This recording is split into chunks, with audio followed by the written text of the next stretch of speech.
Before we begin,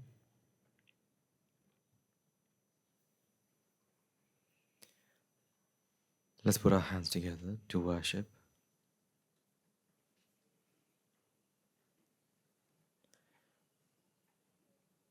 the Sublime One, the Compassionate One,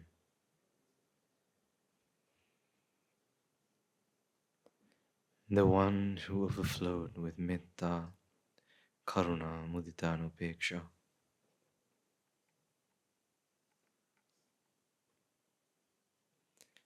Let us worship the Tathagata by chanting the Namaskara 3 times altogether with me. Namo tassa bhagavato arahato samma sambuddhassa. Namo tassa bhagavato arahato samma sambuddhassa. Namo tassa bhagavato arahato samma sambuddhassa. With permission from the Lord Buddha, the pure Dhamma and the Mahasangha, let's begin. Just the other day, I was talking with an individual in our noble friends. And something that we talked about and I really like to share with all of you is that, the one thing he asked me is, when I talk to several people, they all give me different definitions of different words. So when I ask them, what is it that I need to understand? Some people say, you have to understand cause and effect. Another person says you have to understand that everything is essenceless. He said this, he said, what he said was very funny. He said, I know you're not supposed to spoon feed me, but please, I want to be spoon fed. And it was very interesting because what we came to realize is that, have you all seen those Russian dolls? Those dolls that are inside, there's another one, inside another one. I think you get like 7 or 8 inside one doll. Something that we came to discuss is, the Dhamma is like the Russian dolls. Or the truth is like the Russian dolls. In the beginning, you see one. And then when you think about this and with your environment, with your teachers and with the sermons you listen to, you open another one. Is that the full truth? No. And again, you listen to some more, you understand some more, you practice some more, and then you open the next one. And the next one, and the next one, and the next one. Until when? Until what point? Until the point you'll never be able to go to the full maximum, the smallest doll.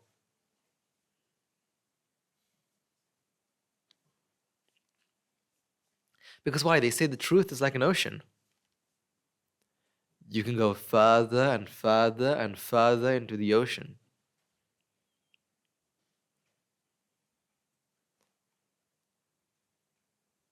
If I asked you how deep the ocean is, even I can't give you that answer.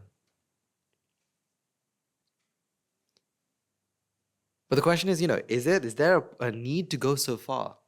Because, if we go to the ocean to bathe, you can do that at the deepest point or the shallowest point. Either way, you're able to bathe. So to bathe in the truth, you don't need to go to the smallest point. You don't need to go and understand everything.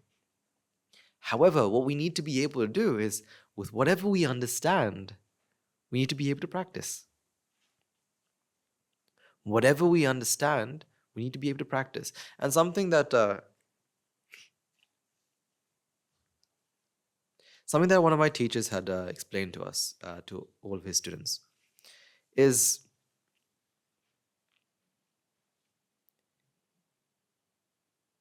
if you really think about this, in our entire life, or not even a life, if you took 24 hours, we have all come here to do something, to understand the reality. How much time do we actually take to actually contemplate and actually think about the truth? How much time do we actually take to contemplate about the truth? In 24 hours? We are all here trying to practice this understanding, put this understanding into practice. But if I ask you, how much time do you actually take to practice?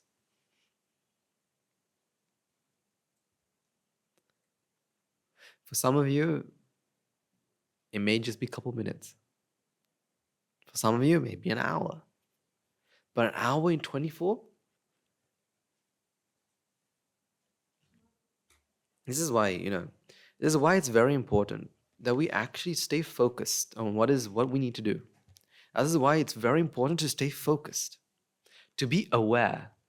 Because being aware is the key point that can get us to the point that we're able to understand and to put this into practice. Because by this time, most of us who's listened to lots of sermons and discussions, we have a good understanding. For example, if I ask some of you, how many discussions and sermons have you been to? You'll say, I've been to as many as there are hair on my head. Not mine, yours. So, we have a good understanding, but the problem is, understanding is one thing. Understanding is one thing. But putting that understanding into practice, that's a completely separate thing. It is a completely separate thing. Because, using your knowledge is when you're able to... It's like this, right?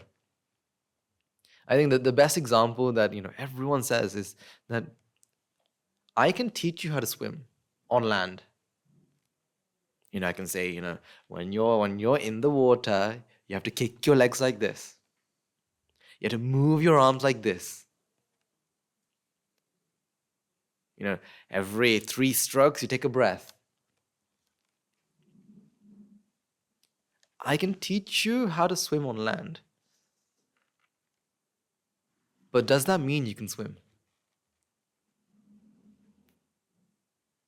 I tell everyone, okay, you have to kick your legs. Right? Make sure you're kicking your legs. Make sure you're using your arms. And make sure you're breathing. And then I can teach you all the techniques, to do front strokes, back crawl, butterfly. But does it mean you know how to swim? I mean, but does it mean you can swim? No. Because when can you actually swim? When will you actually be able to swim? When you finally get into the water and put what you've known into practice. That's why if any of you have ever had any swimming instructors and swimming lessons, the one thing that the teacher would do, the first thing they'll do is put those armbands on and throw you into the water. Maybe they won't throw you, but they'll ask you to step in at least. But if the instructor is a friend, they'll of course throw you inside. Because they're sure that, once you're in the water, no matter what lesson they teach, you will learn very quickly than on land. So whenever they say, kick your legs, you can at that moment kick your legs. And at that moment, you see result. Same with the Dhamma. Same with this understanding. The only time or the only place you will fully understand, or you'll be able to, the only time you can actually say you fully understand is when you put it into practice. Because logically, you will understand, Anicca, Dukkha, Anatta, cause and effect, and all this stuff. But you can only truly understand it when you're able to apply it into your life. only when you get into the water and you start to swim. Because then you come to problems. Then you come to problems saying, when I'm swimming, sometimes I'm swallowing water. Now you can ask the instructor, I'm swallowing water, what should I do? And so the instructor, who has been through all this, will say what? Roll to the side to breathe. And when you put that into practice, you realize, oh wait, I'm not swallowing water anymore. Great.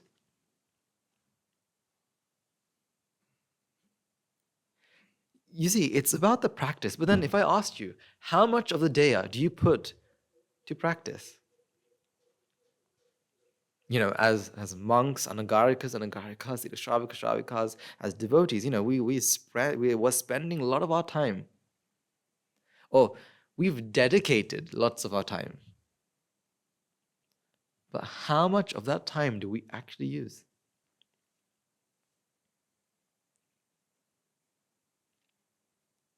But the thing is, for us to be able to use it, what we have to understand is contemplation isn't something that we can do.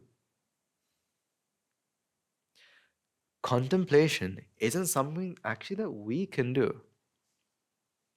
Because what can we actually do? What can we actually do?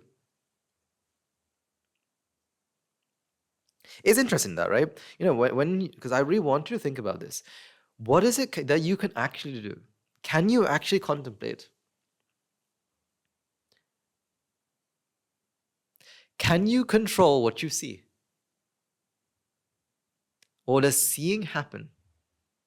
Seeing happens for as long as there's an object, for as long as there's light, for as long as there's eyes, and then there's the optic nerve, the brain, and X, Y, and Z. For as long as there's causes, seeing will happen. And not just the brain, but also the mind. Seeing will happen, and a seeing mind will what? Arise and pass. And when it arises, it'll say, I'm seeing, this black pen, and pass. None of that can you actually control. None of that you can do. Instead, you is just something that, claims it and says, oh, I'm the one who saw that. But actually, it's a process that happens. A process of seeing. Like a very good example would be, you can't selectively be blind. Although, children nowadays do have selective blindness, their room is very untidy, but they can't see how untidy it is. It's how it is. Or, their cupboards are untidy, but they can't see it because they're selectively blind. No, they can see. It's just they don't focus. That's the difference. They can see, it's just focus is not placed. For example, when you're walking down this road, you will see everything on the road. But if I asked you, did you see that triangle-shaped rock on the floor? You will say, no, I didn't see that. No, you did see it, but your focus wasn't on there. Because your focus wasn't on there, it wasn't stored in your long-term memory. That's what they say. It isn't stored in the Namagot, the memory. But seeing happened. Seeing happened. So those people who say that, I'm very careless, I'm very forgetful. If I go one place, I'll always leave something behind. My bottle, my umbrella, my patkada.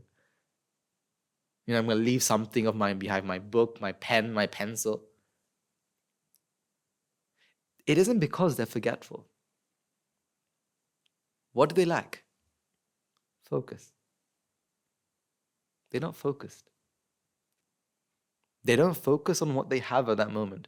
For example, when you exit a door, you should remember, I came through this door with, a bottle of water. I'm coming out the door without the bottle. Where is the bottle? In the room. We just need focus. Besides the point. So, seeing is a process that happens. However, your mind claims and says, I'm the one who's seeing. Right. If you're the one who's seeing, is it the light? Are you doing something to the light? Are you doing something to the eye? Are you doing something to the optic nerve for you to see? Are you doing something to the brain? Are you doing something to the mind? Or does this all happen and you claim that I'm the one seeing? What about hearing? Again, hearing is something that happens for as long as there's a sound, for as long as there's an ear and nerves in the brain and the mind. Hearing happens. It's not that you can choose what you hear. But again, children somehow find a way to be selectively deaf. When Amma's screaming her head off, right? Children don't hear. And now again, it's not that they can't hear. It's what? Their focus is somewhere else.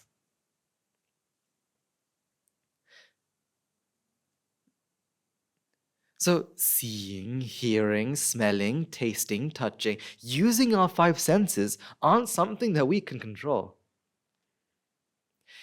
It's something that we cannot control. As long as we have our senses, as long as there's stimuli, a mind will always arise. We will always use our mind to identify, to recognize, to perceive.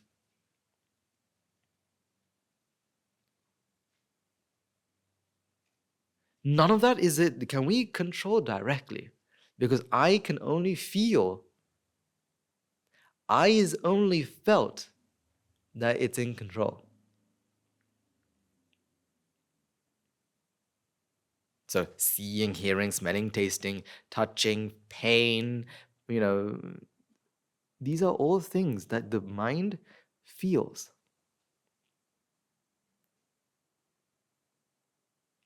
Then what is contemplation? What is contemplation? Contemplation is when the mind uses the view, uses sammaditthi, or the right view. Or a better way of saying it is using the not right. Because when you say right view, there's lots of different connotations. For example, what is the right view of a pen? Well, you can say to use a pen, you have to take off the lid, put it on the back, right? And then use this point to write. That's a right view. So, and what's the wrong view of using a pen? Using a pen to throw at someone, right? Wrong view, right view. So I don't like using this word right view, but what I like to use is the word noble view.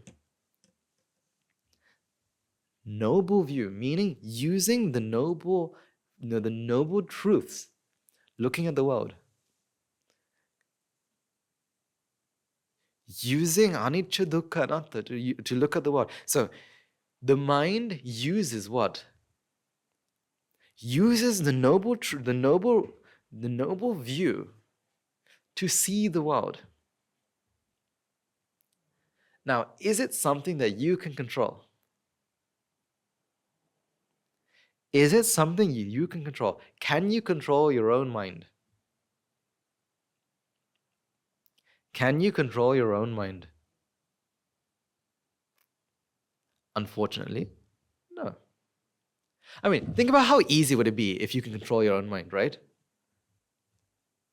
How you can, you are sad, right? You are sad that something's happening. And you can just say, you know what, I don't want to be sad anymore. And the mind decides to say, okay, from now on, you're not sad. When you face, when you're facing some sort of problem, do you know how it always comes back to the top of your head? You're facing some sort of problem, something's happened. And it finds a way to resurface on the top of your mind, and then you try to do something, and you forget it, but it again comes back up. Well, if you can control your mind, then forget it forever. Can you? No, because the mind works. How? The mind is also a process. So to be able to contemplate, to be able to use the understanding that what do you need? Causes. Because contemplation And I repeat, contemplation isn't something that you can do. If the environment is right,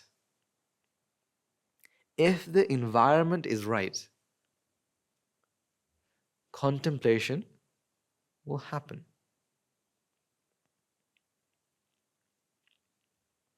Now, here's the thing, right? You have to take this very carefully, because the first thought that you'll always get is what? If contemplation happens, then I don't need to do anything, because one day it will happen, and when it happens, everything will be fine. Until then, let me do nothing. Well, it's a logical thought, isn't it? If it happens, then I don't need to do anything. Exactly. You don't need to do anything. What needs to happen? You don't do anything. Don't trust me. Don't do anything. But what has to happen? Causes have to be put together. Causes have to be put together.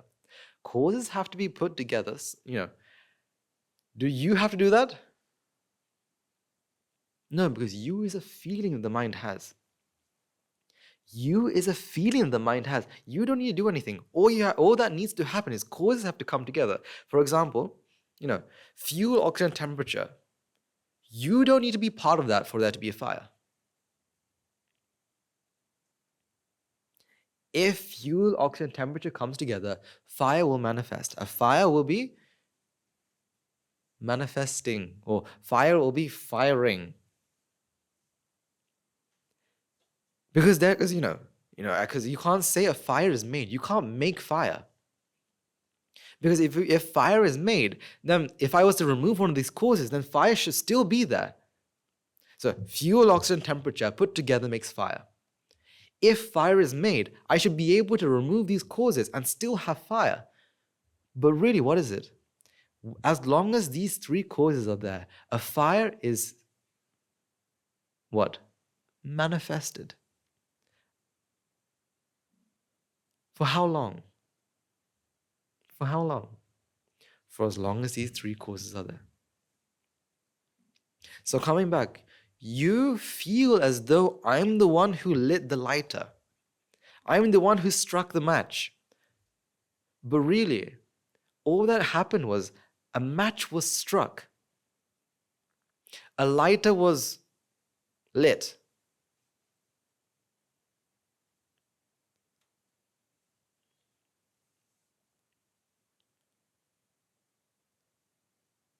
But you will think that, no, but it was my idea. I wanted to strike the match. Therefore, I took the matchbox, I took the matchstick, and I struck it, and there is fire. However, the idea that came to you isn't your idea. The idea came to you from what? From where? When the causes for that mind came together, the mind arose thinking, I want fire.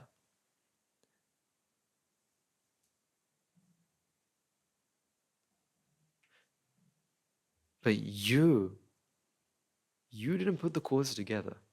The causes came together. So, if you were to come to think that, I don't need to do anything, contemplation will happen. So I just need to, sit back, relax, and one day contemplation will happen. Until then, let me enjoy my life. However, for contemplation to happen, causes have to come together. For causes to come together, an idea has to pop in the mind. Views have to be there in the mind. For example, following the system or following what your teachers have taught you is the main cause for contemplation. Following the system that your teachers have placed, saying, for example, in the monastery, come to the Nyayas, come to the doctrine discussions. Whenever there's a doctrine discussion, try to ask questions. Or they'll give you some sort of instruction. Following that instruction is putting these courses together. Or, don't sit there like a potato in, these doctrine discussions. Right? Don't sit like a potato, just staring. Engage. Ask questions. Add to whatever they're saying. Don't sit like a potato. If they say that, do that.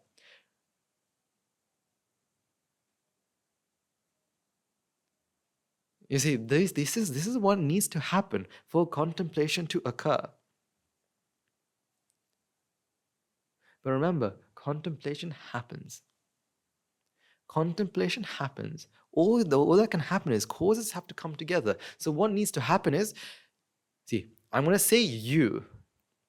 You need to put the causes together. But again, remember, it's not you.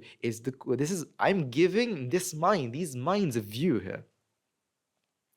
Again, what I'm doing is I'm adding a cause to this mindset.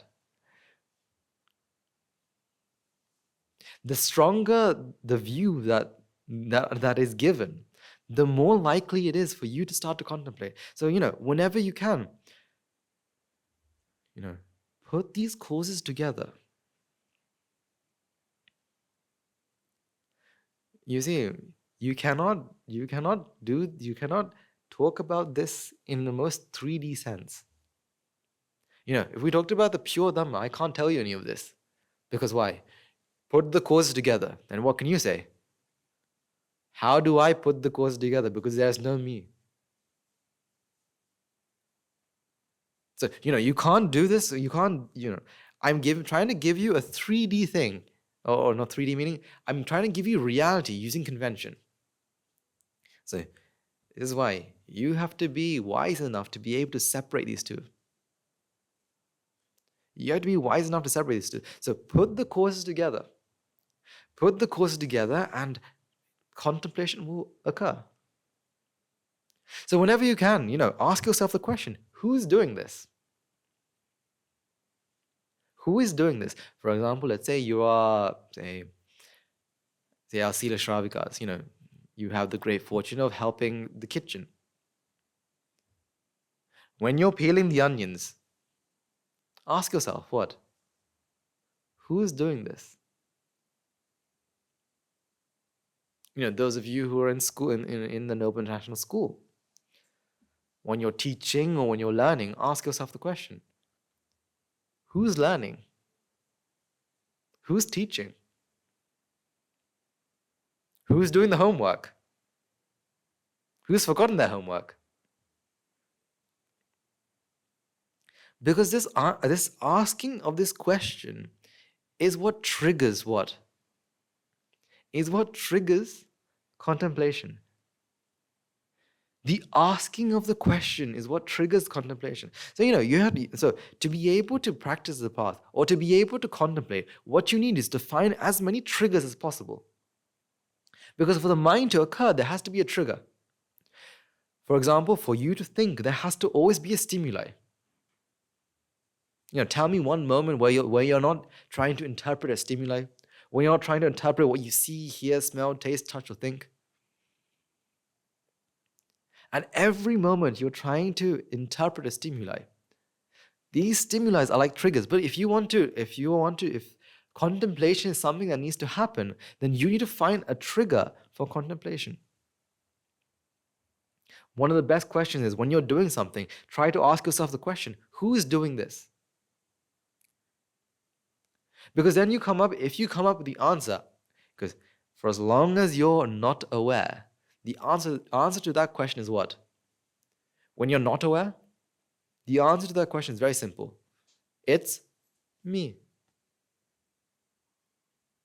It's me. I'm doing it.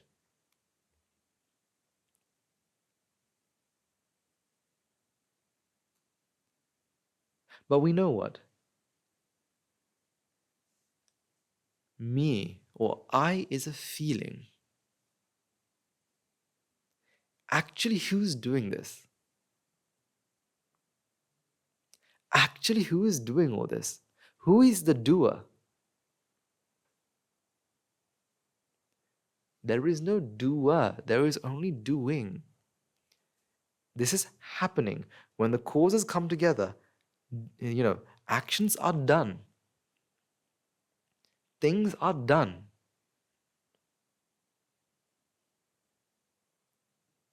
Now you're starting to contemplate. Now you're seeing the world. In which sense? Seeing the world through the noble view. By asking yourself the question, what? Who's doing this? For example, in the monastery, we engage in various meritorious activities. We help one another, right?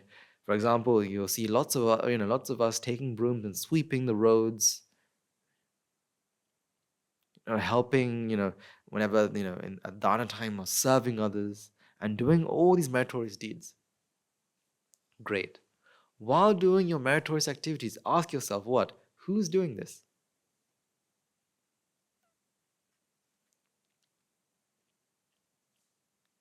Now, I want to sidetrack from this a bit, and we'll come back to this, I promise. You know when you watch a sport, when you watch a sports, say a sport game, sometimes you can just watch the highlights. Let's say you're watching, say a volleyball match or a basketball match. You can watch the highlights, right? The highlights are the most important, the key parts of that entire match. So, if you were watching the entire match, and if you watch the highlight, what's the difference? Well, you just remember the important stuff. That's important, right?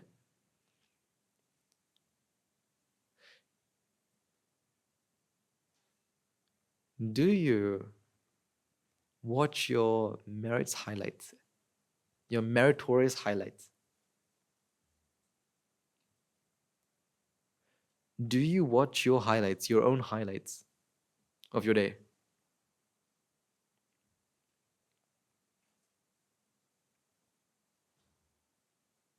Do you watch your merit highlight?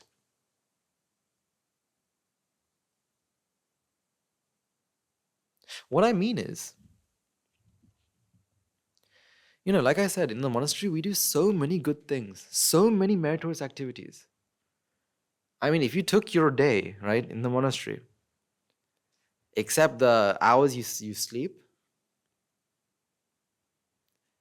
75%, 70, 75, sometimes more, sometimes less.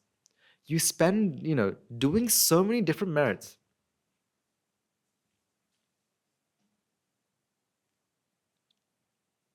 But actually, sometimes we don't remember.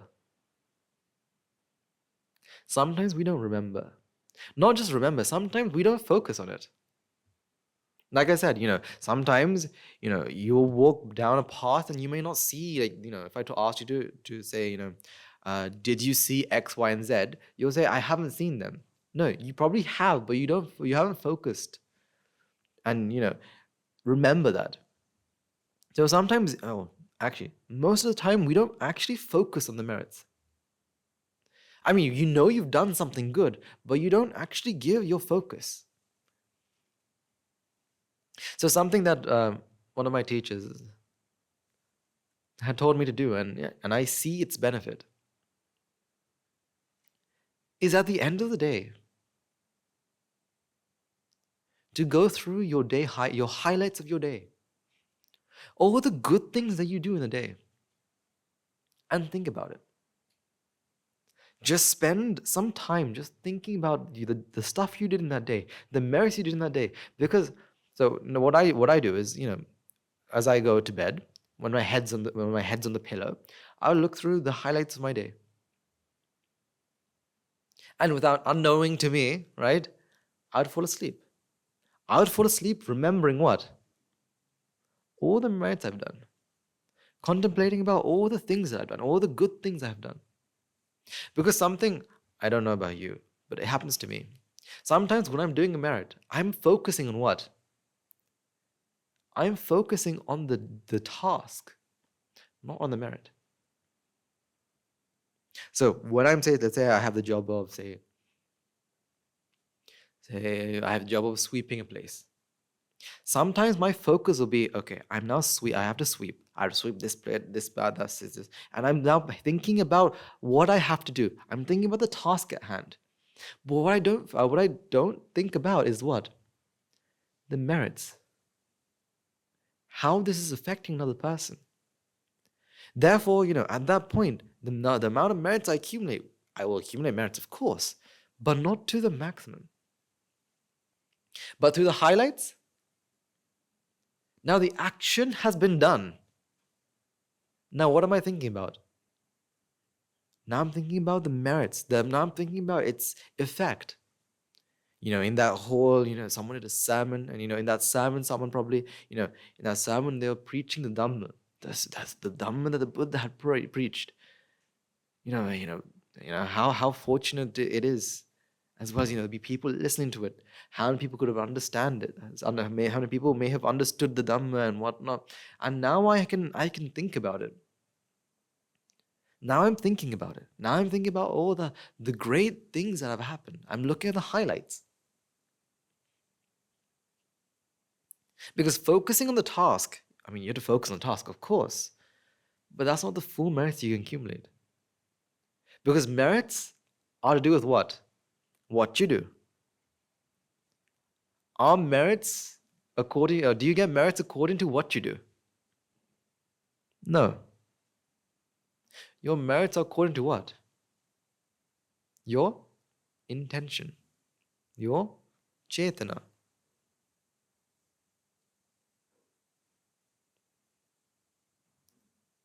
Your intention. So if you're focused on the task, what is your intention? Your intention is to do the best in that task, to do the maximum in that task, to complete that task. But your heart may not be thinking about how much help is it doing for another person, or the effect it's doing. So, what does that mean? You're not getting the maximum amount of merit. So what should you do? At the end of the day, go through your merit highlights. Go through all the things that you've done. But don't stop there. Why just your highlights? Why just go through your highlights? Because rejoicing in the things that you've done is meritorious. But rejoicing itself is what? Meritorious. Why just go through your highlights? Can't you go through the highlights of the things that you've seen? You saw someone else do a meritorious activity. You saw someone else, you saw a team of people,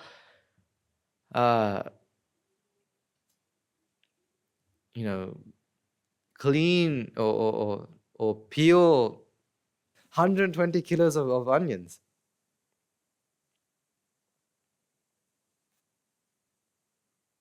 Can't you rejoice in that?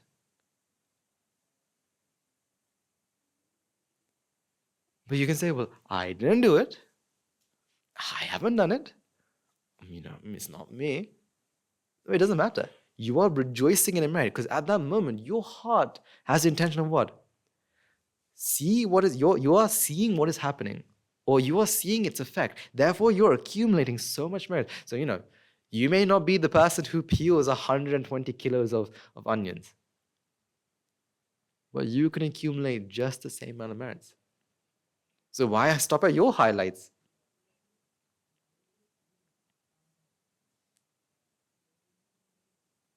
You can rejoice in absolutely everything. Whatever you see. For example, let's say one day, you feel as though you haven't done anything good. You feel that you haven't done anything good. As you fall asleep, or as you're on your bed, can't you rejoice in the person who's made the bed? You haven't done anything, but the person who made that bed, well, think about how meritorious they are, how much of merit they've done. They spend their energy, their time to make these beds. Can't you rejoice in that? Of course you can. Let's say, you get to hear that, another person has made a determination. So, for example, let's say you get to hear that, one person has made the determination that I am going to finally become an anagarika or anagarika.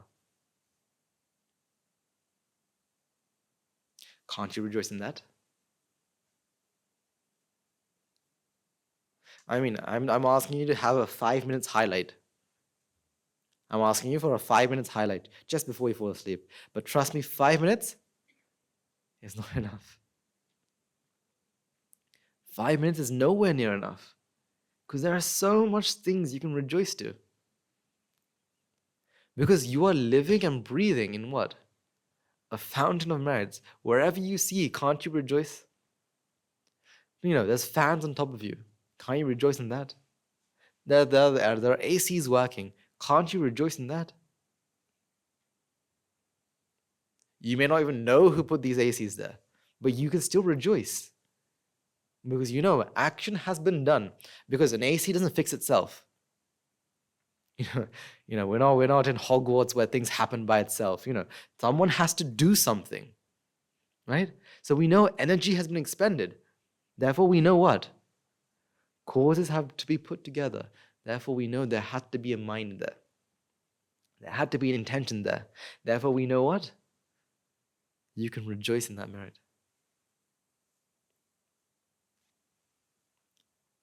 So actually, spend time. Find some time in your day, in your daily routine. Take 5 minutes before you fall asleep. Or, if you don't have that much time, as you're resting your head on the pillow, go through your highlights. I don't know, scratch that. Don't go through your highlights. Go through the highlights.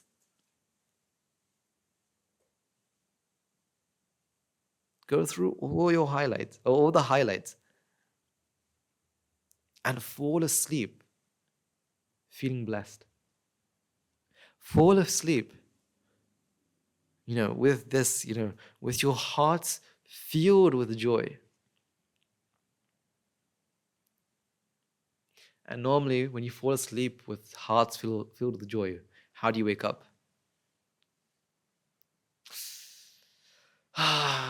Today is, another day. Abu. I have to wake up at 4:30. Oh no, sorry, 4. So difficult. No, you wake up with that same feeling. You wake up with that heart still bubbling. And you wake up thinking what? Yesterday, this was done. Today, I have more opportunities to have more highlights.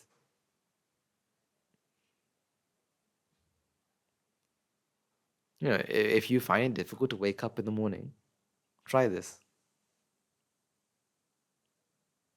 If the snooze button is your best friend, try this.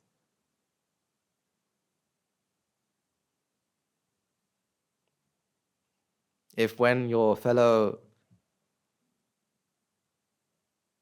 person, wakes you up and you feel the need to just turn around and continue sleeping, try this.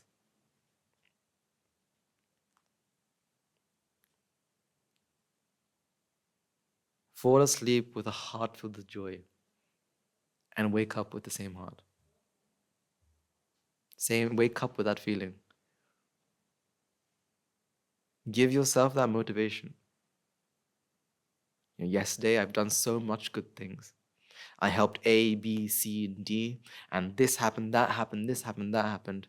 Today, I'm going to try to find a way to help F, G, H, I. And Z, I'm coming to see you someday.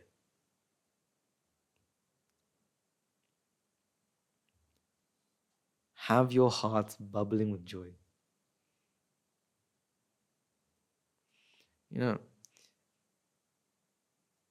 Don't be scared to do. I know I'm telling all these people who I know to the very core loves helping other people. But never be afraid to help another.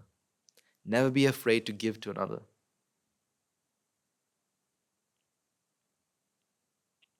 If you give, not caring about how much you have, you'll receive to the same intention. It doesn't matter what you give. It doesn't matter what you give. It's the intention behind it.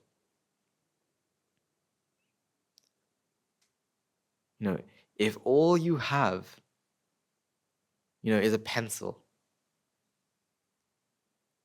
find a way to give that away. But then you can say, well, then I don't have a pencil. You can find one somehow.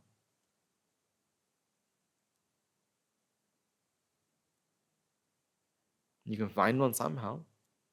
You can go all the way to, the complete opposite side of the world to find a pencil. That's okay.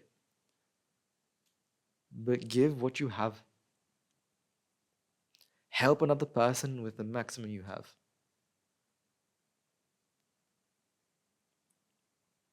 It's very funny how you can see how merit works. And I mean, this happens with some of our monks as well. Sometimes, some of our monks, no matter where they go, say for example, they go for an alms giving. There, they will have more than enough all the time. Because why? Whenever they have something, what do? They give. Whenever they have something, they give. So what does nature do? See, if nature wants to help a majority of people, either nature can help 100 people individually, or help one person who will spread it to another 999 people. Which is easier? Helping that one. Because nature is just as lazy as you and I. Wants to find the quickest way out, right? The quickest way to do things. So, it will always help those who help others. That's why the easiest way to learn is to do what? To teach. The easiest way to get good at something is to teach. For example, my teacher,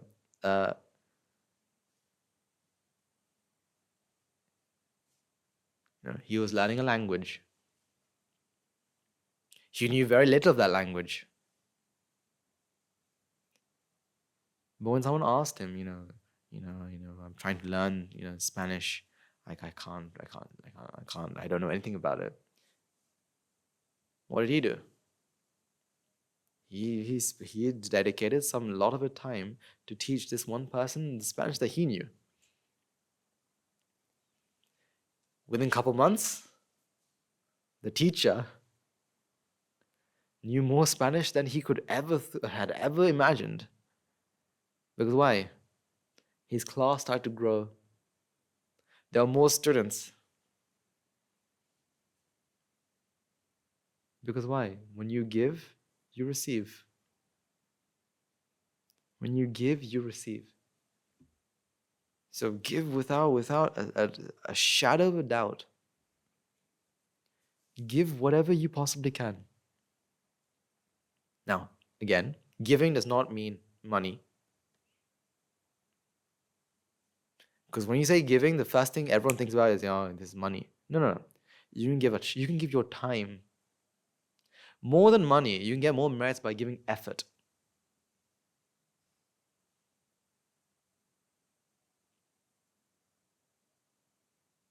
Sometimes just giving your presence is enough, is it not? Sometimes your mere presence is enough, is it not? For example, sometimes when someone's upset, you don't need to do anything. All you need to do is go near them, and then they start telling you their problems. You don't need to say a word, and they come up after this saying, "Wow, you're such a help. Thank you very much." Because your mere presence is what? A use for them. So, I'm telling this to people who already know this. Yeah, I'm just wasting my breath because I know all of you are doing this. You give to the maximum you possibly can. You help one another to the absolute maximum you possibly can. So it's not for you, but anyone who needs to hear this. Anyway, what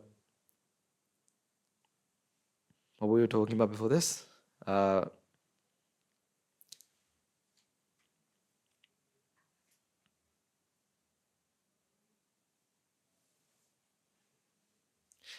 We were talking about how we define triggers. How we find triggers to trigger, this contemplation. So, where are these triggers? Or what are these triggers? Triggers can be a time, can be a place, can be a thing. These are always things that can trigger. It could be a color, it could be, I don't know, anything your senses can detect can be a trigger.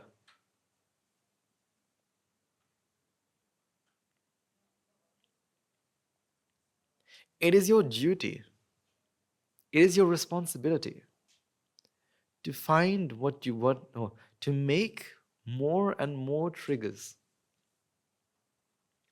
If you want to attain Nibbāna, that's what you have to do. Find triggers. Things that can trigger your contemplation.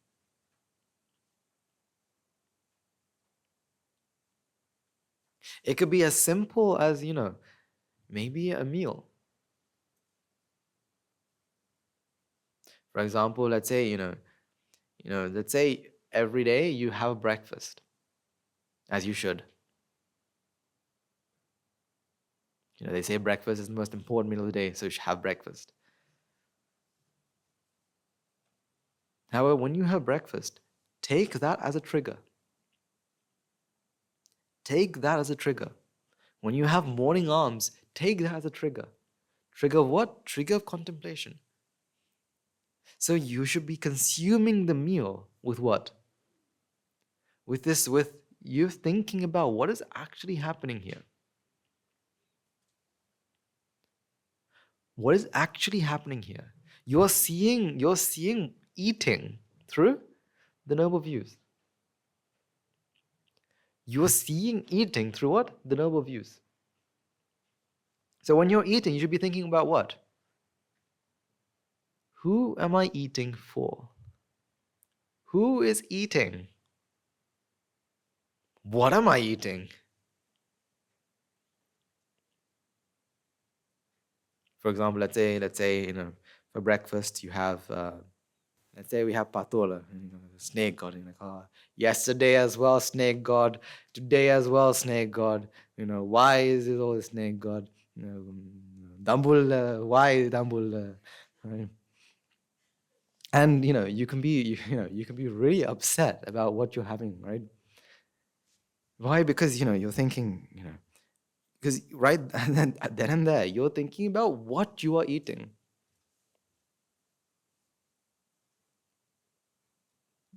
You're thinking about what you are eating. Today patola. I don't like patola. I want to rather have something else. I don't like snake god. I want to have something else. Why can't they have? What sort of things do we like eating? I don't know.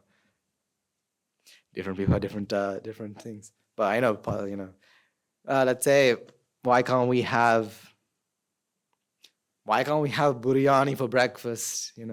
Why is it patola? Why is it snake god? When it gets to the point, we're waiting for what? We're waiting for the next ordination.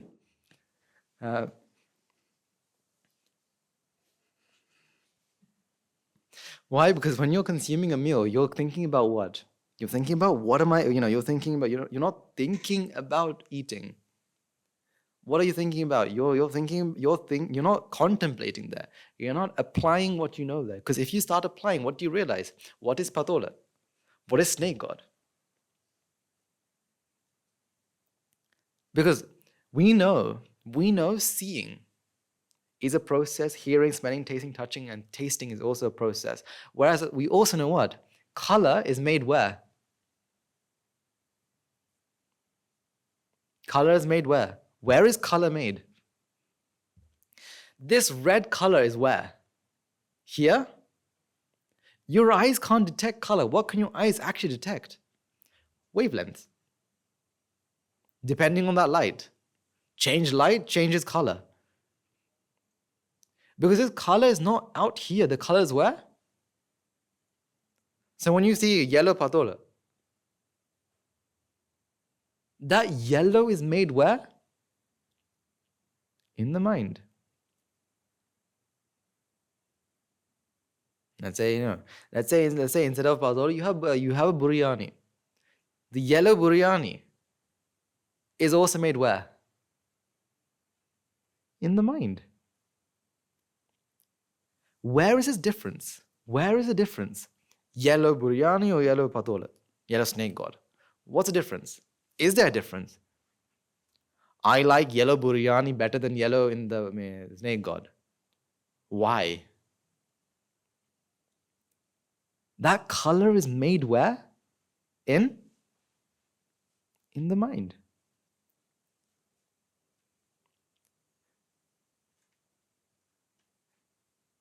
You can take this in different angles. As long as you're focused, as long as you are aware, as long as you're putting what you've known into practice, then what you're doing is you are contemplating.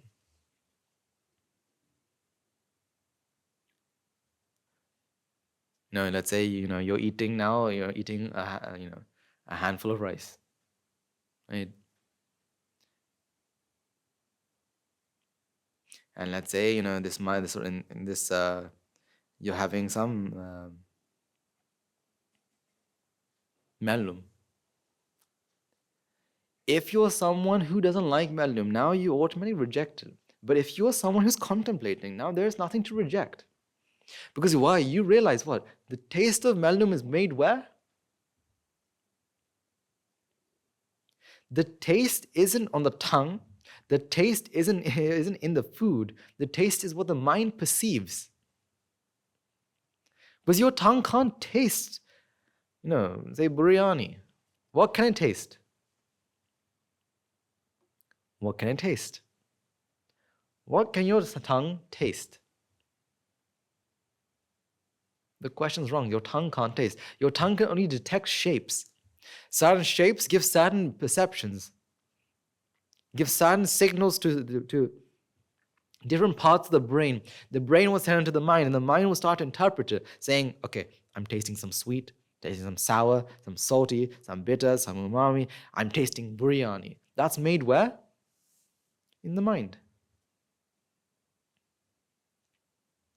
That's why, you can make different food taste differently.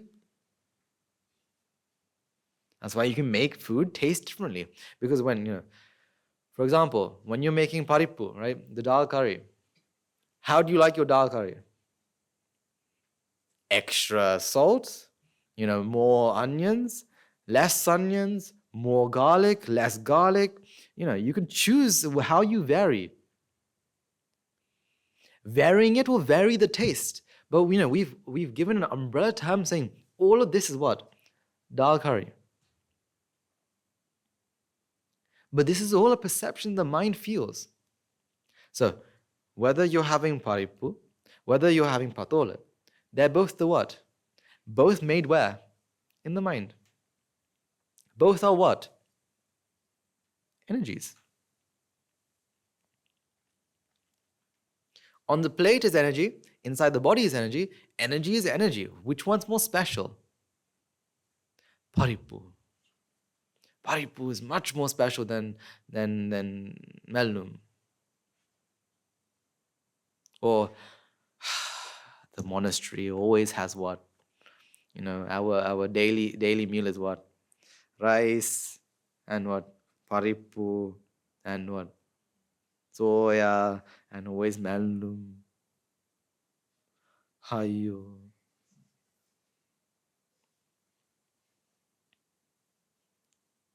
Because then you can also think, well, I'm eating this now. If I believed I ate it yesterday, that's also what? That's also wrong. Because eating can only happen when? Eating can only happen at what moment? At this moment. Eating can only happen this moment. Yesterday is a memory. For example, if I was to ask you, last dakine, what did you have? Through your memory, you'll say what? Paripu, soya, and melum. What? Panchasas is what? Paripu, soya, melum, the mixture, and what is Panchasas? Pansani Sansa Mahapuja.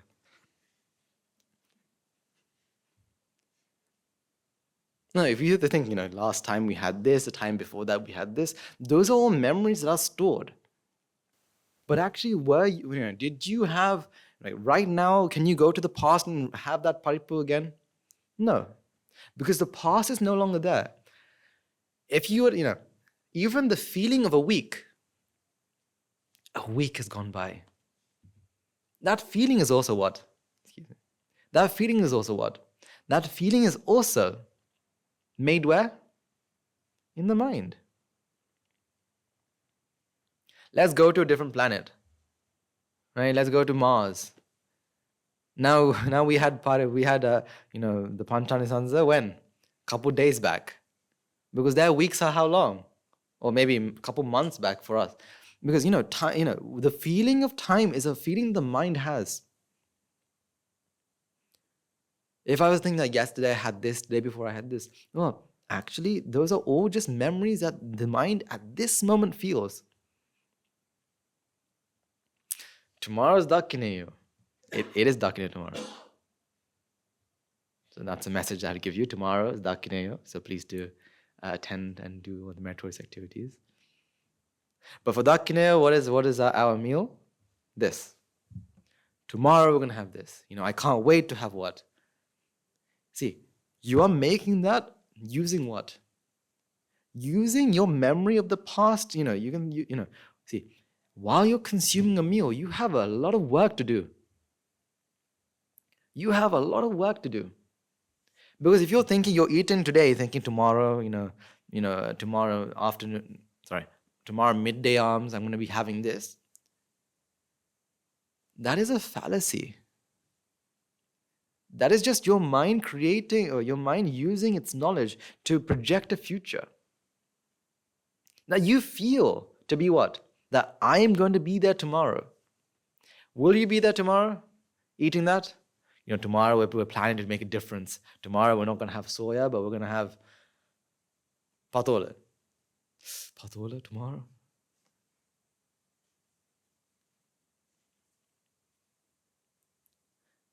You see, when you're eating, don't take, I'm just having breakfast. Don't take that lightly. This is the best time. This is one of the most greatest times, right? This is the greatest time that you can possibly use to do what? Contemplate. Use it as a trigger. As you're consuming, ask yourself, what is happening at this moment? Because when there is no food on your tongue, can you taste? When there's food on your hand, can you taste? Or do you have taste sensors on your fingers? No, and you put your hand inside your plate, you can taste what? Oh, the paripu is very salty today, I don't like it. No, when do you taste? You can taste when? When the causes come together. When the food touches the tongue, tasting occurs. Who's tasting? Question's wrong.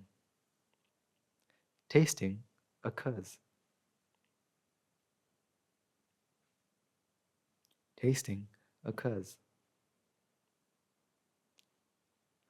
So this is our task. Finding more of these trigger points. So don't let a meal go by. But it's very easy to do this, right? And let's say today the food tastes good. So now you're gonna enjoy the meal. When it tastes bad, now you're contemplating. When it's patola, you're contemplating. When it's biryani, you're now enjoying the biryani. That's wrong. Because what's that saying? Patola is anicca.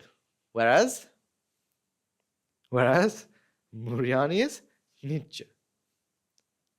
So that means you thinking that patola is anicca is also what? A lie to you. You're saying, I don't like patola, so it's anicca. Right? It's all cause and effect, it's essenceless, it's dukkha, right? It's dukkha meaning not suffering, but dukkha meaning they're coming together. But you also think what? This is dukkha, this is suffering, whereas this is what? Sukha. This is happiness. So if you're gonna, apply it to one and not apply it to the other, you're just, tricking yourself here. You are tricking yourself here. Because why? You like this, you don't like this, so you're practicing on this. You like this, so today, you know what? I've been practicing.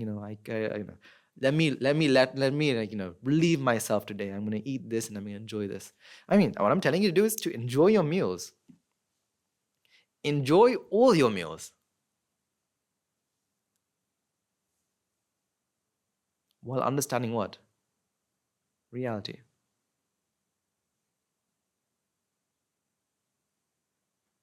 Like I said, once when Guru Handru, when I was with Guru Handru, when he was consuming, I think a mango juice, I asked him, Guru Handru, what are you contemplating in this moment? And what did Guru Handru say? Abhay, I am enjoying this. Meaning not that he's taking the absolute maximum pleasure out of this. What is he doing? He's seeing what's happening at this moment. So what should you be doing? Seeing what's happening at this moment. So ask yourselves, who's doing it? Ask yourself, what is happening? So, use your morning alms, midday alms as trigger points. As you're in the monastery as well, use it as a trigger point. Because in the monastery, while you're in the Dhamma hall, for example, for monks and agarikas, you can't talk while having alms, as well as Shravikas. You can't talk while having alms. So, you're in silence. You have nothing else to do than to eat and contemplate. And in the background, what do you hear? In the background, what do you hear? Patisankha yoniso. Again, this is what? To trigger what? Contemplation. So, don't let these things go by. Use everything as a trigger point. So I'm just talking about one thing, just morning alms. But don't let that be the only thing. Find other points in the day. Find other points in the day. Before you fall asleep, you're doing, you're looking at the merits highlights, and let's say, other moments you're doing different things. Don't let the moment go by. Do the maximum you possibly can. Find as many trigger points. The more trigger points you find, the more you're able to let contemplation happen.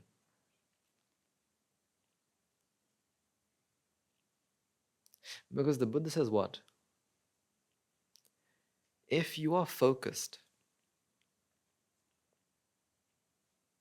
within 7 days to 7 years. See, if you are focused within 7 days to 7 years, he has guaranteed at least minimum of what? Anagami. Or a non-returner.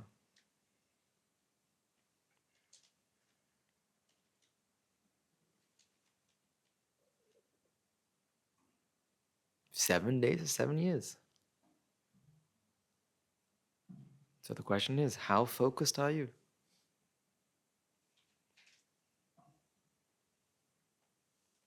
How focused are you in your 24 hours? How much time how much time are you seeing through the noble view?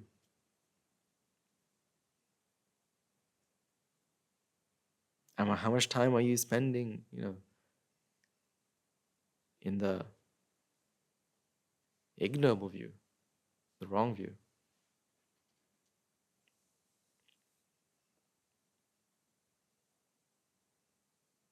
Don't let moments go by. Now, I'm telling you this, I'm telling myself the same thing.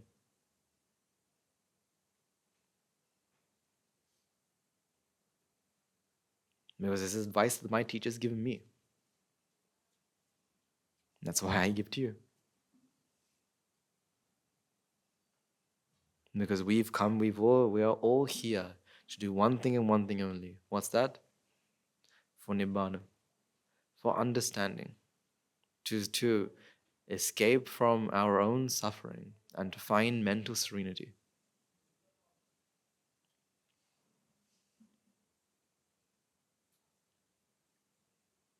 So ask yourselves, how focused are you? Where can you find more triggers? How many more places or how many more things can you find more these triggers in? Write them down. Although Buddhism is about the mind, it's all mental and all these things. The actual use of writing things down is very useful. Because why? What are they? Those are triggers. For example, right? I am also someone who does this. Whenever I listen to sermons, I write down key points. But the question is, how often do I read them?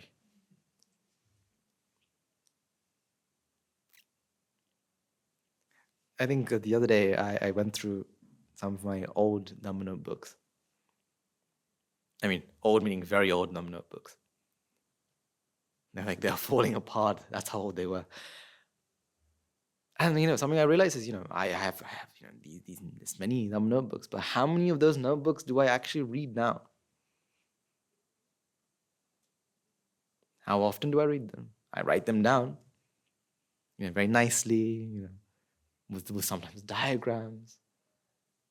But how much do I read? So, now I've taken a habit that whenever, sometimes say on a certain day, I actually read through these. Because I look back and I think, Guru Hamdanu has said this before. And I didn't do it. At least let me start now. At least let me start now. So, that's the thing. Writing thing, So even though Buddhism is about all this mental mind and all this stuff, the advantage of writing down, of seeing things on paper, because this is a trigger. Let it trigger contemplation. Let it trigger your thought process. Find so many triggers. Find as many triggers as you possibly can.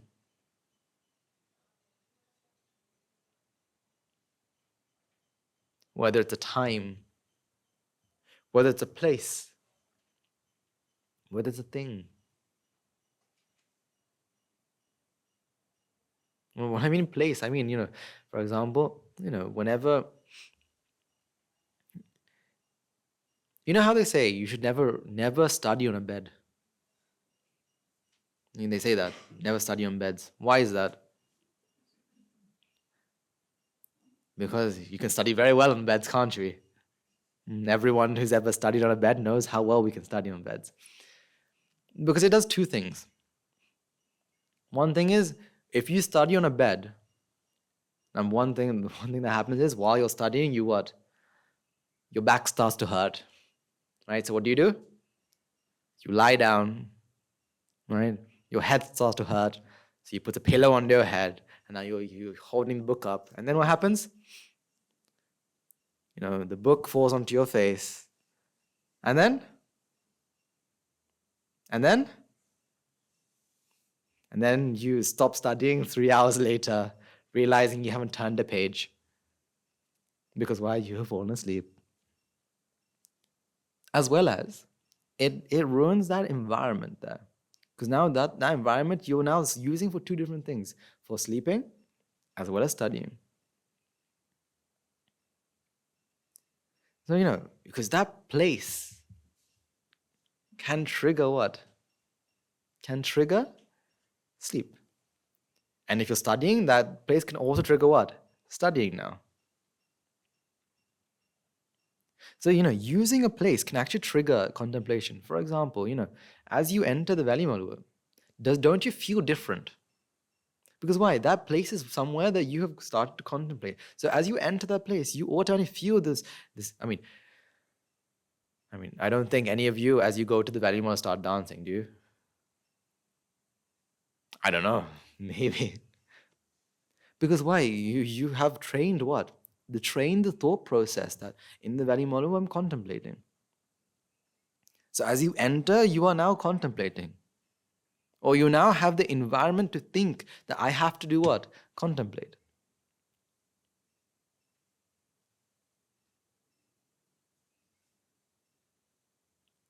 So that place is important. But, what about somewhere else? If you think about it, right? Every place that you go to, does it not have a different, or does it not feel different? Every place does not feel different because it triggers a different train of thought. But you can change it. For example, let's say when you go into the Buddha shrine, automatically, because of the environment, what do? As if autonomously, right? You take the ball of string and you start saying what? The Itipiso Gatha. Because that's the environment that's created there. If you add to that contemplation, if you add to that seeing what is happening, if you add to that the noble view, now you're doing two things. You're adding an extra layer because you're still doing, because looking at the noble view isn't doing something different. You're doing the same thing. It doesn't mean that that now you're contemplating, now you're sat down, eyes closed, and you're not saying anything. That's wrong. Contemplation is not about you sitting down somewhere, in isolation, cross-legged with your hands together, eyes closed, not saying anything. Right view is just a different lens. So you'll be chanting the Itipiso Gatha. You're chanting the Itipiso Gatha, but you're thinking it indifferently. You're seeing it differently. Or let's say you go to the Chaitya, the pagoda, and you go inside and you're not chanting Arya Maitri. It doesn't mean you'll be sat down in a corner trying to meditate. No, contemplation. Or see, this is why we don't like using the word meditation here. Because meditation gives that feel, right? Sitting down to a side, eyes closed. No, this is just a different way of thinking, a different lens to see.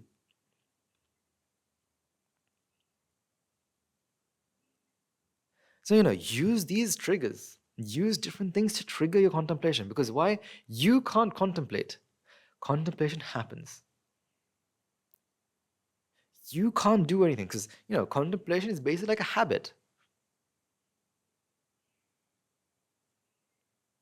It's basically like a habit. So what should you do? Change the environment. So you can use that trigger to trigger what? Contemplation. Trigger seeing things using the noble view.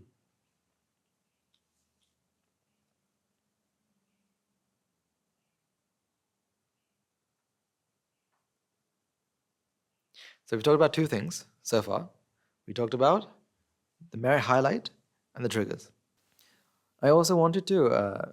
So last week we came to discussion about when I do something, it comes back to me. So when I do karma, the vipaka always comes back to who? To me. Why is that? So we briefly touched upon it, and I want to further explain this.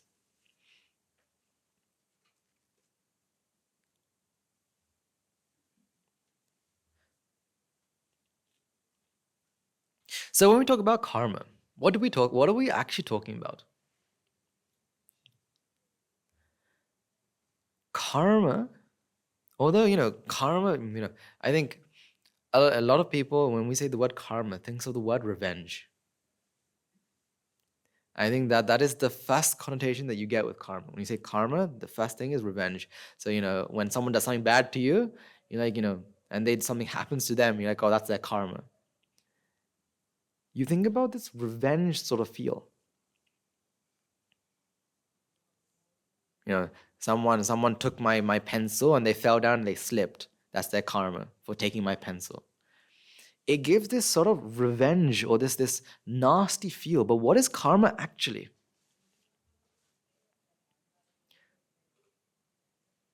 Karma isn't this revenge-like thing. Karma is actually what? Energy. Karma is actually what? Energy. So it's funny because we use this idea of energy. This idea isn't such a simple concept. This is a very, very deep concept, but we talk about it very lightly.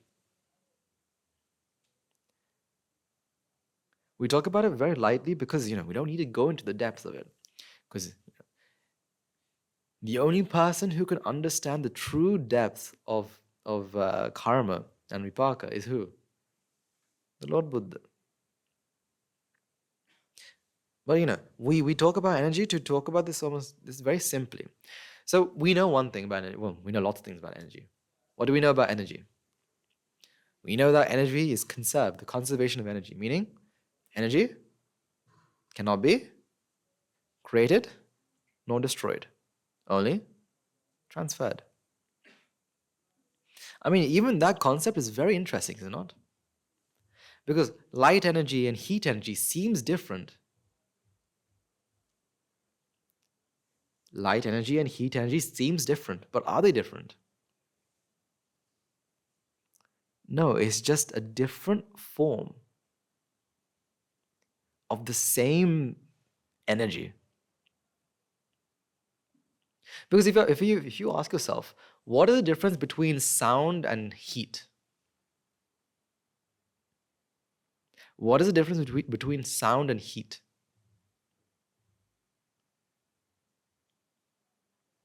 Well, they're both what? Energies. They're both what?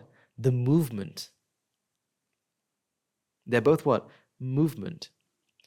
Movement in different scales. In a big scale, we call it sound. In a small scale, we call it heat. Besides the point. So when we talk about karma, karma and vipaka, so karma being the action, the deed, and vipaka being the result, we're actually talking about an energy here. And energy cannot be created or destroyed, only transferred. So where did it start? That's a story for another time. But we know one thing. For there to be a mind, what there needs to be is what? Vipaka. Now, you can say, well, why? Why is that? Energy is always trying to go where? Energy is always trying to go where? Where does it want to go? It always doesn't want to go anywhere, but wants to become in its most stable form. So things that store energy always wants to do what? Release it. So when we talk about karma, we're talking about we're talking about vipaka, we're talking about stored energy. I mean, that's why we draw them as beads here. Because these are stored energy. This energy wants to do what? Wants to release. Wants to go into its stable form. And we call that, in science, in physics, we call that entropy. Now, because it wants to release, this energy can only be released in what way? This energy can only be released where? Through a mind. Through a mind.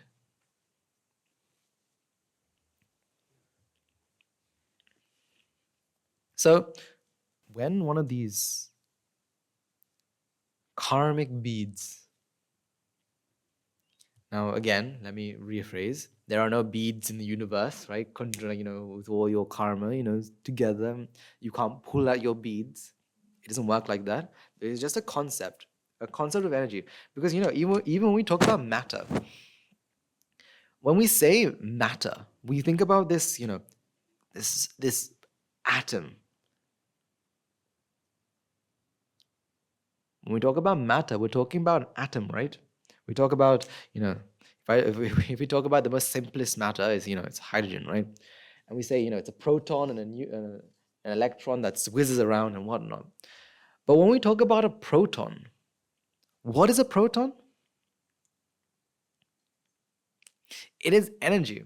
Now, I don't have the image that Guru Ramdas shows, but for those of you who have seen that image, will know that, a proton or matter is basically energy coming in and out. Energy constantly coming in and out. But the mind perceives it to be what? When energy comes in and out, we perceive a border and we say this is matter. But what is it actually? Energy. So these karmic beads or these vipaka beads, these are also what? Energy. However, it's condensed. Again, it doesn't mean that it has a shell around it. It doesn't mean that it's stored. I mean, it's that it is that energy is pulled together. And we'll talk about why it's pulled together. But all right, so when one of these energies take form, a mind arises. A mind arises, mind passes. And then that energy is sent off to be what? To be in its purest form. However,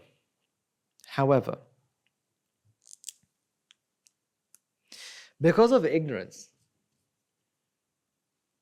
and attachment, we get what? I mean, ignorance plus attachment, ignorance to attachment, both are the same. Both are the same. We give rise to what? Jati. Now, I think last week we talked about how when jati is formed, again, jati is not made, right? Jati is just one part of this process. When jati is formed, the blueprint of jati is where? The blueprint of the jati is where?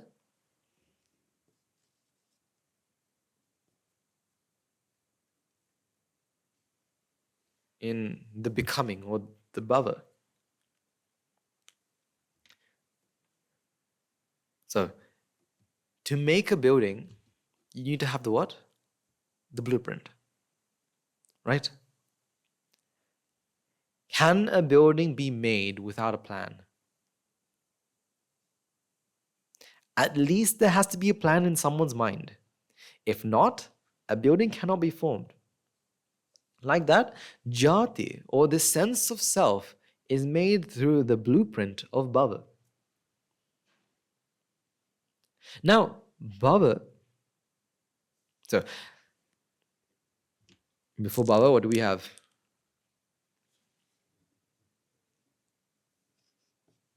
Abhisankara, or in English, insanity mode. But I enjoy Abhisankara. Abhisankara. But Abhisankara happens because of vexation.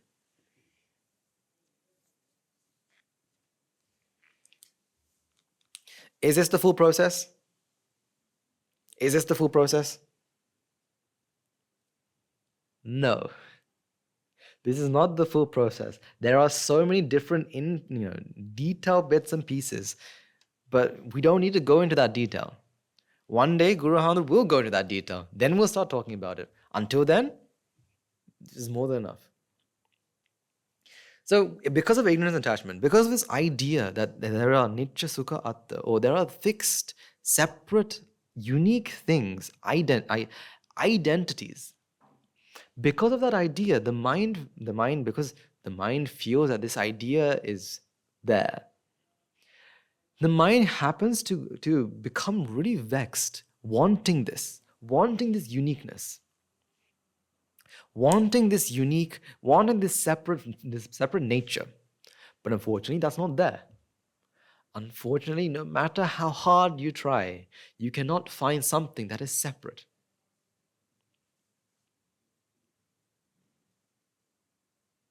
Right? You can't find something that is separate, right? Right? But what's this? These aren't the same thing, right? These aren't separate, but because of what? The quality of dukkha, the dukkha lakshana, the quality of dukkha. Do these all seem to be separate?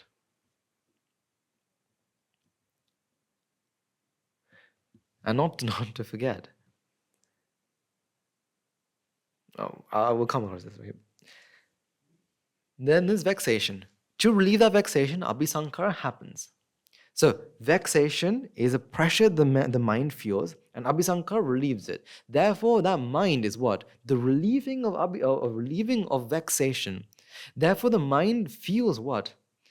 A baseline pleasure.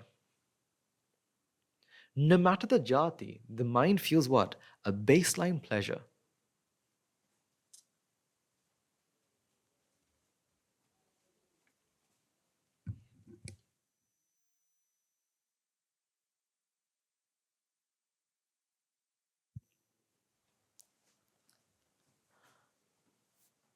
So it has this baseline pleasure. Now, for that pleasure, so it feels pleasure, a baseline one. And therefore, jati is always what? Semi-pleasurable. Now, if you like we talked about last time, right? If you like something, so for example, let's say, someone makes a good cake. If you like that cake, what do we always look for? The recipe. Because why? We want it again. So what does the mind do? Bhava sends it back to where? Back to the karmic strand. Now the question is, well, why does what I do come back to me? What I do doesn't come back to me. Because this energy doesn't belong to anyone. There is no me energy and you energy. What there is just energy. However, when Bhava sends it, it sends it with almost a code. Because of the dukkha lakshana, because of the quality of dukkha, it sends it with a code. Or the best way of thinking about it is the ATM. The ATM, we've all been to the ATM, that card holds money, right? Inside that card, there's money, right? Inside a bank card, right, a credit card or a debit card, there's money, right? So when you put it into the machine, it takes that money out, right? No, that ATM has money. Who does that money belong to? It doesn't belong to anyone. However, if I have the key, if I have the numbers and put it inside, now I'm able to extract a certain amount of money. So because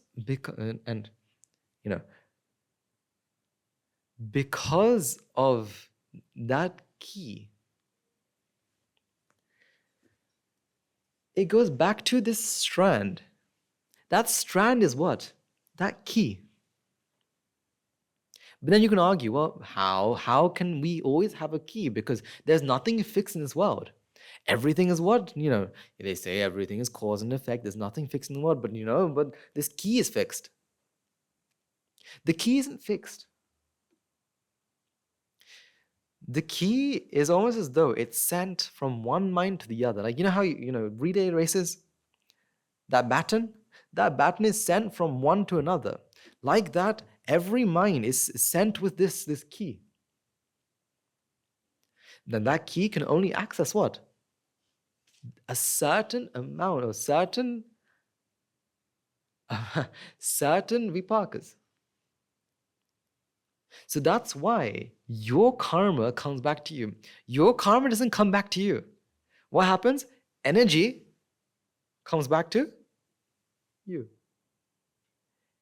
Energy comes back because Baba sends it off with what? Baba sends the recipe back to the vipaka energy. With what? A barcode or with a key. That when the mind has that key, can access what? The vipaka. So if I was to change my key, again, you can't change keys, right? We're talking about, hypothetically. If hypothetically my key was to change, then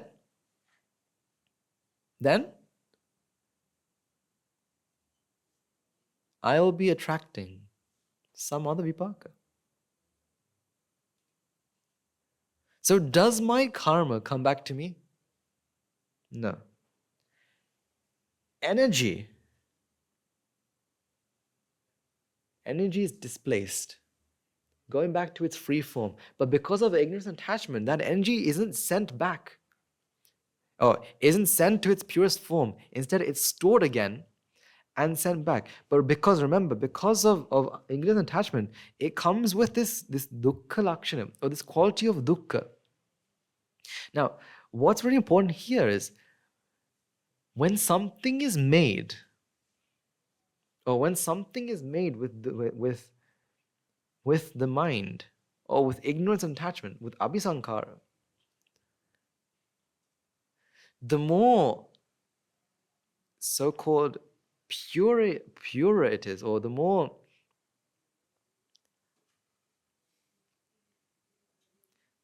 pure it is, the more dukkha lakshana it feels. For example, a mind, what is the purpose of the mind? What is the purpose of the mind? It takes its energy and does what?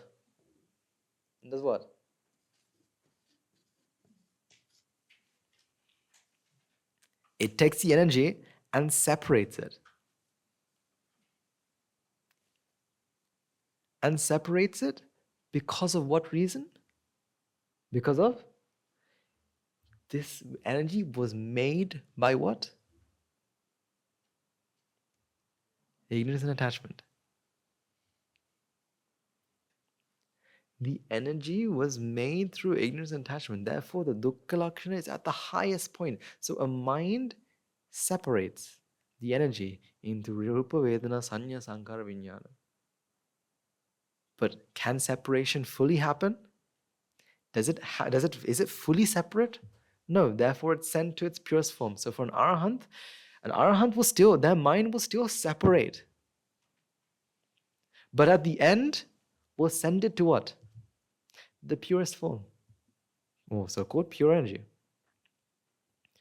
But a mind with defilements, a mind with ignorance and attachment will do what? Will take that energy and store it again and send it back up. So these things, although they feel separate, it's, very easy to say they're not. But the mind is also what? With something with dukkha lakshana. Something with the quality of dukkha. So, this is talking about a really, really, like I said, do we need to understand it to this extent? No. As long as you understand anicca, dukkha, anatta, that's all you need. But these things are, as you start thinking, like I said, the Russian dolls, as you start thinking, the Russian dolls open, right? Guru Ramdas opens and shows you the next one. Then he opens and shows you the next one. You just need to see the Russian dolls. You don't need to see the smallest one.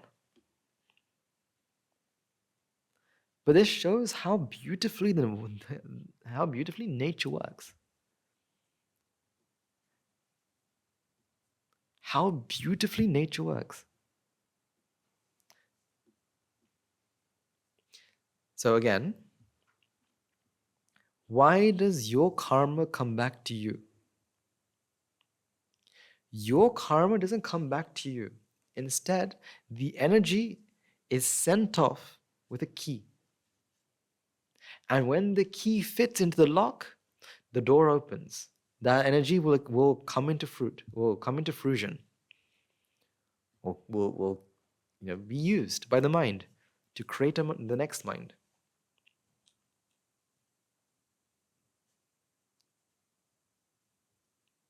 So is that code you?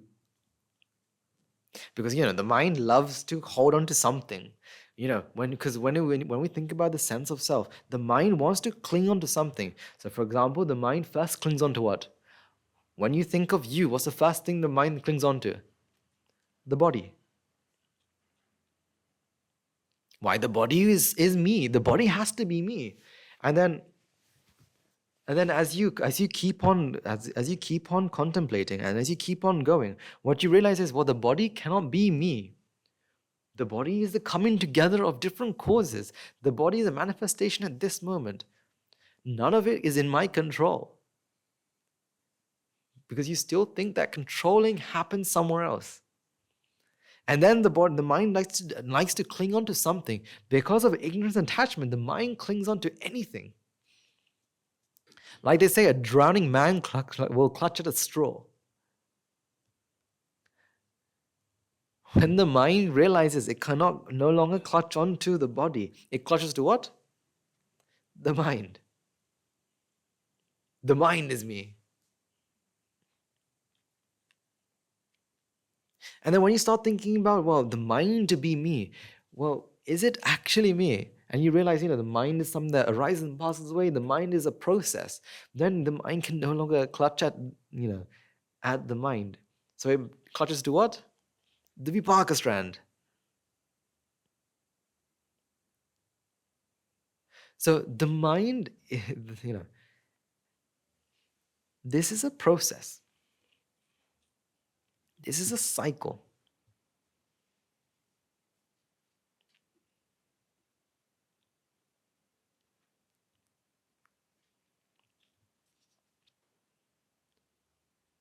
To break this cycle, what do we have to do? To break this cycle, what do we have to do? Can we break the Vipaka strands? Can we break the mind? Or can we stop the mind? Can we stop jati?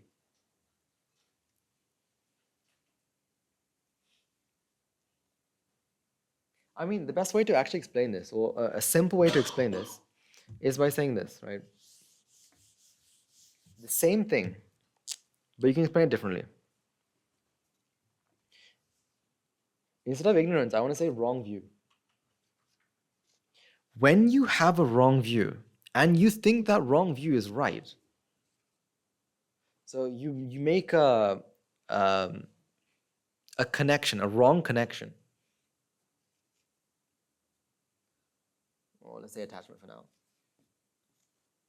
Then what happens? Wanting happens. You cannot stop that from happening. For as long as you have a wrong view, wanting will always happen. For example, very simply, if you were to think that chocolate cake is what makes you happy, what do you want? Chocolate cake.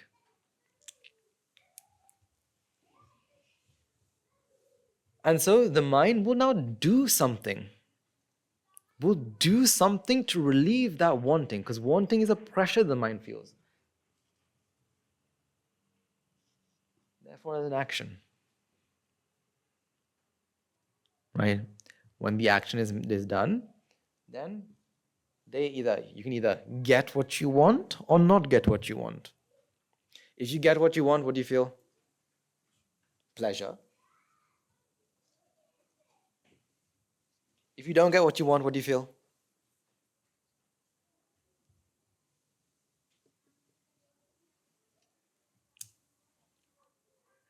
Simply, that's how it is. I mean, that massive process is basically in this. The problem is, when you feel pleasure, what do? You make a connection saying what?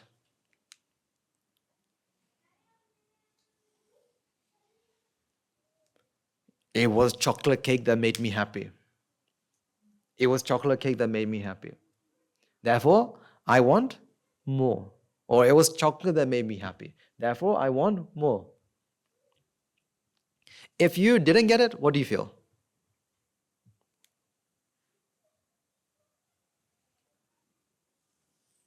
I am sad. Why? Because I got patola today, not chocolate. I didn't get what I wanted. Therefore, I'm sad. So if I got what I wanted, I would be. So either way, whether you do what you want or whether you get what you have wanted or you don't get what you wanted, you are stuck in this cycle.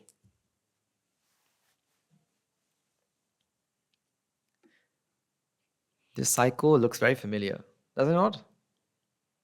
This is the same cycle as what? This is called the addiction cycle. Addictions, same thing. To stop this cycle, right? To stop this cycle, what is it that we can stop? Can you stop doing something when you want? Well, you can, but that will make you sad, which will make you confirm what? If I had it. Can you stop wanting? Can you stop thinking about, what's going to make me, chocolate is what makes me happy. Can you stop thinking about it? No. So what is it that we can actually do? We can't stop the cycle. Or we can't stop a single part of the cycle. What can we do?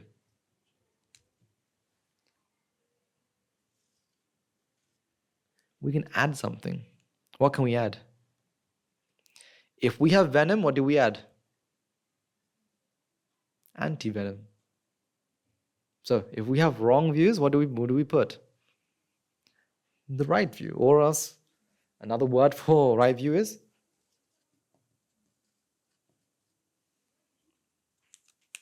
wisdom. When wisdom is placed, what happens to the wrong view? What do you have to do to the wrong view? Nothing has to be done to the wrong view. Wrong view will be, just as happy as it is, except the moment you put wisdom, you are turning on the light.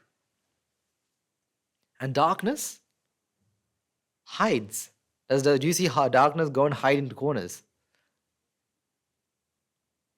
When you turn on the light, darkness goes. Darkness no longer has the environment to be.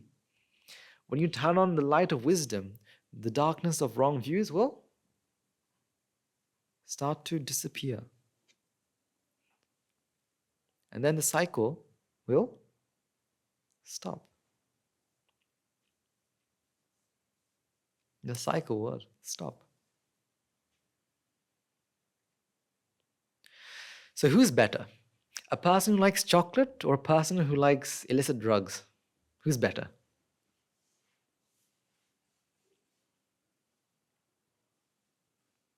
Who's better? Someone who likes the color red or someone who is addicted to social media? Who's better?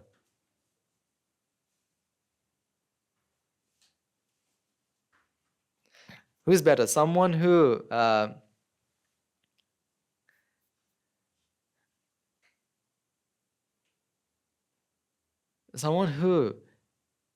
loves to, I don't know, say, loves to smile, or someone who loves to murder? Who's better? In the eye of the cycle? In the eyes of the cycle? Who's better? All minds are equal. All minds are the same. The only thing that we can say is better or worse is how much this they have.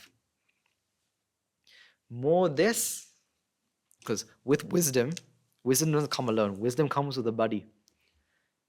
What's wisdom's buddy? Does anyone know? Wisdom comes with the buddy of virtue.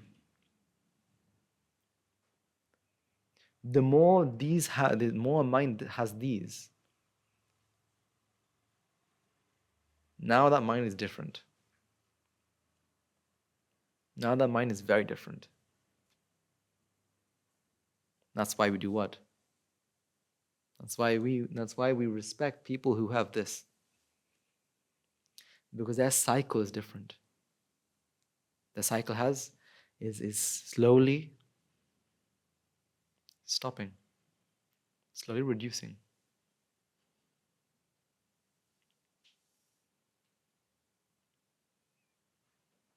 That's why, this is what makes a mind different. Because if you actually think about it, which mind is more superior? A man who loves chocolate or a dog who likes a bone? Which one's more superior? In the eyes of the cycle. But a man is a man and a dog is a dog. But in the eyes of the mind, they are both the what? The same.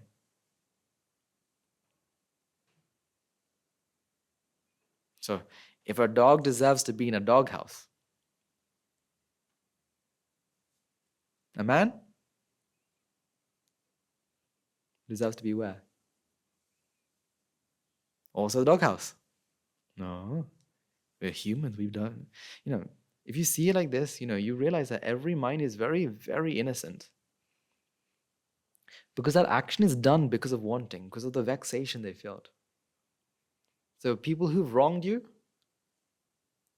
they're what? Their minds had vexation.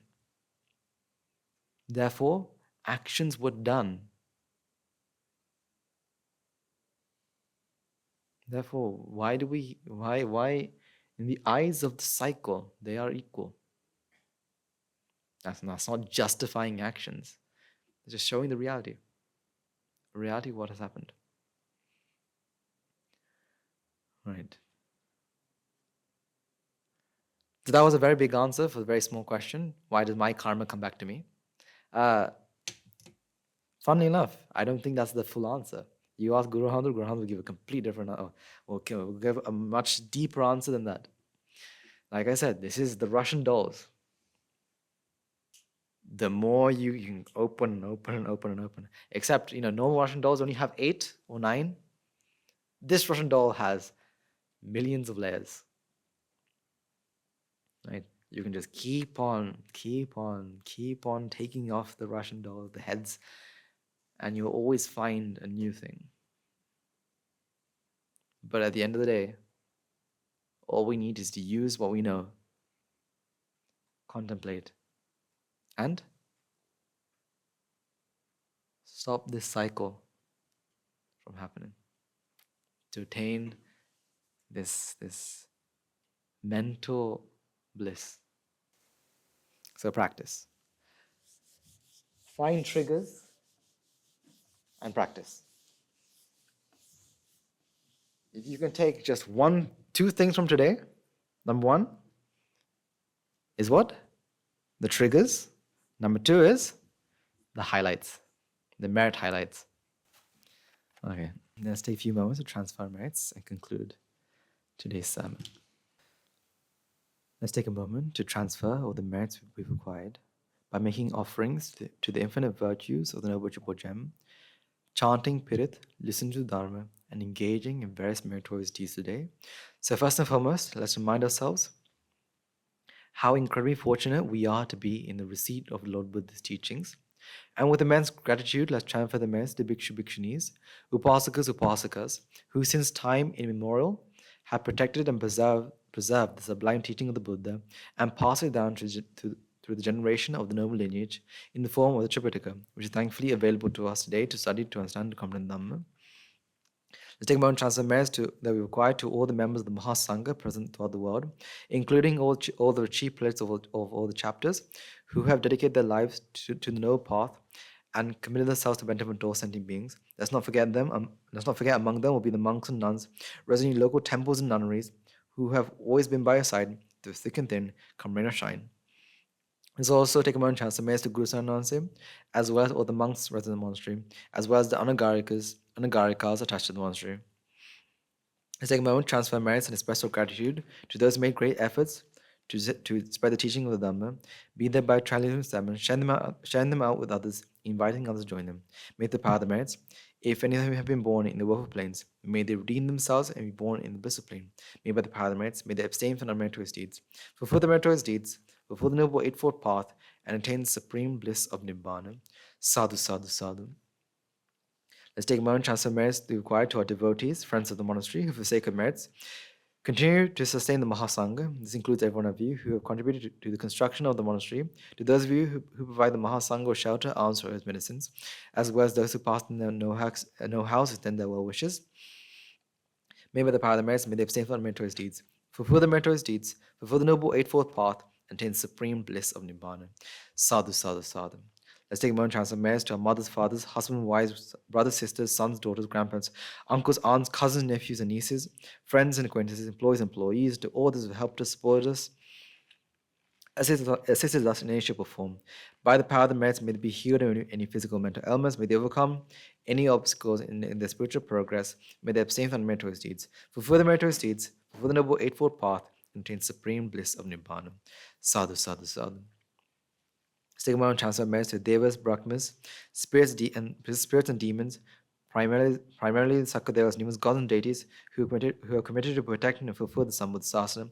Let's not forget among them will be our guardian deities who keep watchful over us and keep us out of harm's way. May the power of the merits, may they prosper in divine power and wisdom. May they abstain from unmeritorious deeds, fulfill the meritorious deeds, fulfill the noble eightfold path, and attain supreme bliss of Nibbāna. Sadhu, sadhu, sadhu. Let's take a moment to transfer merits to our ancestors who have predeceased us, to all those who have been friends and family to us in this long journey in samsara. Let's also take a moment to transfer merits to all those. Let's take a moment to transfer merits to all the members of the armed forces or the police force who have sacrificed their lives to protect the peace and harmony of our nation. May all those lost life in the war be defender foe. Rejoice in the merits required today. So stigma and transformation to all those lost life in natural calamities such as tsunamis, earthquakes, long-time pandemics, reminding ourselves among them will be those who have been friends and family to us in this long journey in samsara. The stigma and transformation to them, may the power of the merits, if any of them have been born in the woeful plains, may they redeem themselves and be born in the blissful plane. May by the power of the merits, may they abstain from meritorious deeds, fulfill the meritorious deeds, fulfill the noble eightfold path, and attain supreme bliss of Nibbāna. Sadhu, sadhu, sadhu. And finally, let's all resolve, may the power and blessing of all the merits required through the day, we've been witness the event of many hundreds of thousands of Arhat nuances, Arhat Mahin nuances in this blessed land. And finally, may the power of all the merits required through the day, you and I and everyone who made this program a success become an Arhat nuance or Arhat Mahin nuance in this very life in the era of the Gautama Supreme Buddha itself. Sadhu, sadhu, sadhu. May the blessings of the Noble Jam be with you all. The members of the Mahasangha will now transfer their blessings to you. Raga ginen midetva Dvesha ginen midetva Moha ginen midetva Nibbāna parama sukhayin Sukita taravitva Nibbāna parama sukhayin Sukita taravitva Nibbāna parama sukhayin සුකිතතර වෙත්වා මමද සියලු ලෝක සියලු සත්වයෝ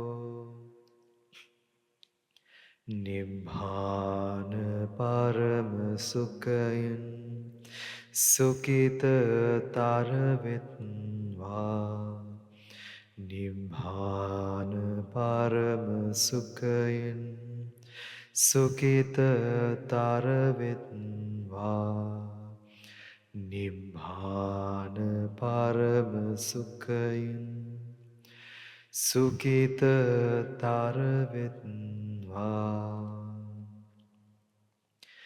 රාගගිනි නිවේවා ද්වේෂගිනි නිවේවා මෝහගිනි නිවේවා නිවන් සැප ලැබේවා නිවන් සැප ලැබේවා නිවන් සැප ලැබේවා තුන්වන්ගේ සුවිසි අනන්ත මහා ගුණ මෙලෙන් සියලු ලෝක සියලු සත්වයෝම නිබ්බාන පරම සුඛයෙන් සුඛතර